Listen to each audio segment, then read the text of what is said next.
What is something ancient that only an internet veteran can remember? Having to type the entire damn URL. And woe betide you if you got anything wrong. Browser software on 3.5 floppy disks taped to the front of PC magazines. Netscape Navigator. Choosing a skin for Winamp. Chatting on AIM or ICQ. Website visitor logbooks. It is now safe to turn off your computer. Slowly watching the image you wanted to see load one line at a time. Those sick Winamp visuals. Having to disconnect if someone had to use the phone. Yahoo was a list of websites, then became a major search engine, then dominated email, maps, message groups, chat, instant messenger, news, dating.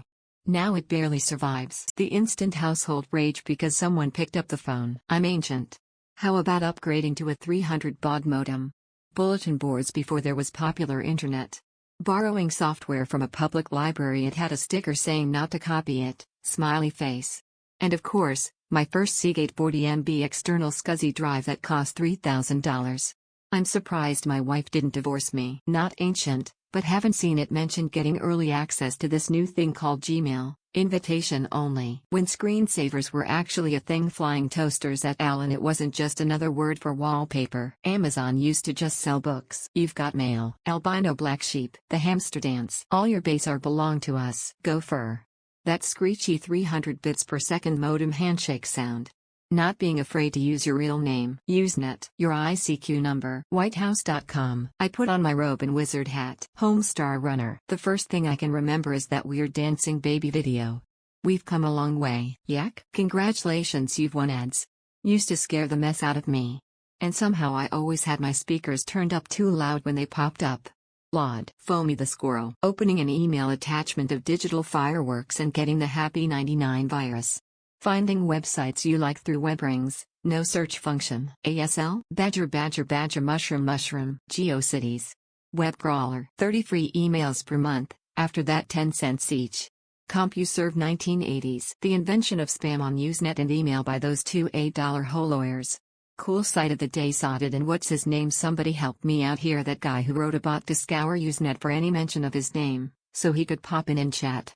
The jargon file. Rotten.com. Muds. Beep. Boop. D. Deedle. Boop. ZZZZSHHHJ. People are now connected. I think they used to put smut in everything on peer-to-peer stuff like LimeWire. If you wanted anything free, porn came with it. Like you download a CD after 3 weeks of dial-up speed and finally get your soundtrack with an unexpected gift folder of girl pissing on confused ostrich. You think, wow, this doesn't fit the music at all. Whoever uploaded this is not a nice person. Let's get some shoes. When it was a MySpace clone, flash games when you could post "give me money" on eBay and not be taken down. Yahoo, GeoCities, Alta Vista, Netscape Navigator, ICQ, Merc. You've got mail. AOL. The sound of connecting to the internet with a dial-up modem. People would post, "You've got to try this keyboard shortcut. It's so cool," but it was like some kind of command that brought up an infinite amount of windows and you'd have to force restart your computer to get it to stop. Telnet FTP. Who is in that weird program that would convert images into text files, and then you had to download 13 different text files to convert them back into an image you encode, I think. Talking to local nerds on BBS bulletin boards about how the World Wide Web was going to be just a fad. Text-only web pages. Working for a company that had internet access because it was prior to the commercial web and having to book time in the lab to access it. Signing the guest book on sites and traffic visitor counters. Using MSN Messenger for chatting and email for torrents. Visitor counters. Passworded website chat rooms where the password was in the HTML source so it was accessible by anybody that could do more than left click. Newgrounds, Neopets, LimeWire, Raid My Poo, Yahoo Messenger, AOL. Discs everywhere. Ask Jeeves. Subservient Chicken, Web TV, ICQ, IRC, Winamp, Usenet, BBS, Netscape, Opera. The internet is nothing like it was in the beginning. There seemed to be more diversity in websites and sites to visit. There's a YouTube video that speaks on the dead internet theory, that the current internet is nothing compared to the vastness of the glory days. On average, how many websites do we visit on a regular basis? 4 or 5 different websites? FB, Twitter, Snapchat, YouTube. I think web rings need to make a comeback. I may be stretching the definition of ancient quite a bit here, but lolkits, somehow. I've met extremely few people who remember that era of internet memes, or maybe I've just met people who are better at repressing it than I am. I recently came upon a post parodying "Leave Britney Alone" and not a single person in the comments knew the reference. That sure made me feel old. Waiting for a Flash website to load on cheap dial-up. Amazon only selling books. movies, and music. Websites that function entirely as chat rooms. YouTube before ads. This notice on your screen: this program has performed an illegal operation and will be shut down.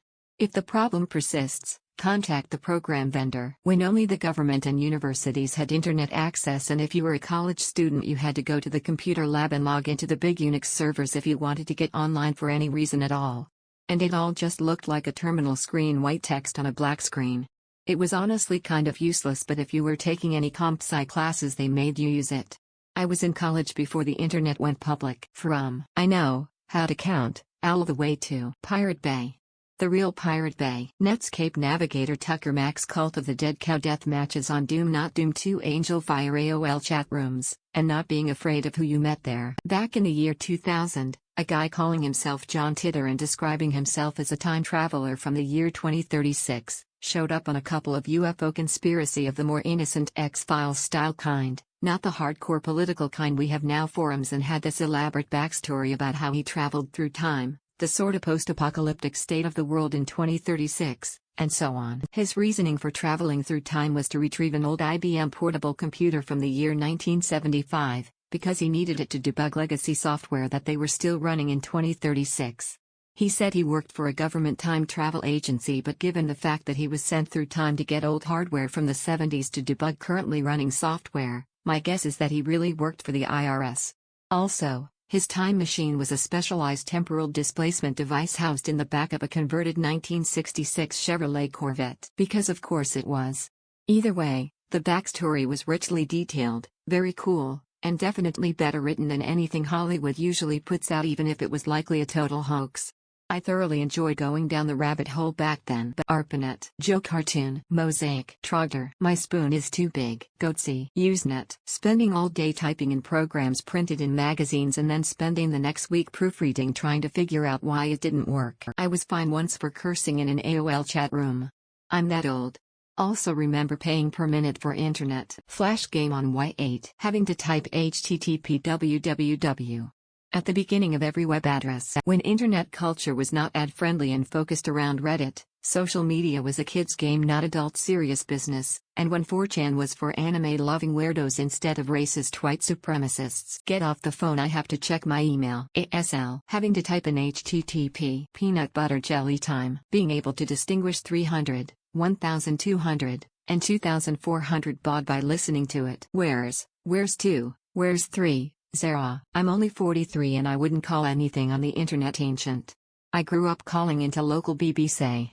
I didn't get dial-up internet until high school. That pinball game, Solitaire, having to wait an estimated time of 60 years for a file to load. The gray boxes when you click on the start in the bottom left corner. LiveJournal. The dial-up sound. Any PBS. Rofilcopter web rings. Spinning mailboxes. AltaVista images that literally loads from top to bottom so slowly you get excited to see how the final image looks. The screeching sound of modems getting disconnected when someone else picked up the phone around the house thinking the internet is really fast today until realizing the download is saying 350 bits, not 4 kilobits. Says downloading stuff in RO1, RO2, RO3 files due to the constant instability of the connection, so files were split up into smaller chunks using IRC. People generally being friendly, intelligent chat conversation was common, not a rarity. The internet being a place for curiosity, not mindless scrolling through easily consumable 5-second stamp-sized vertical horizontal back to vertical videos. I hate the internet of 2022.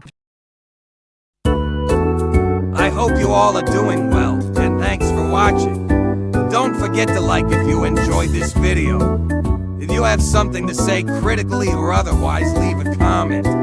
And if you enjoy this content, don't forget to subscribe to see more of it. I hope you all have wonderful and fulfilled lives.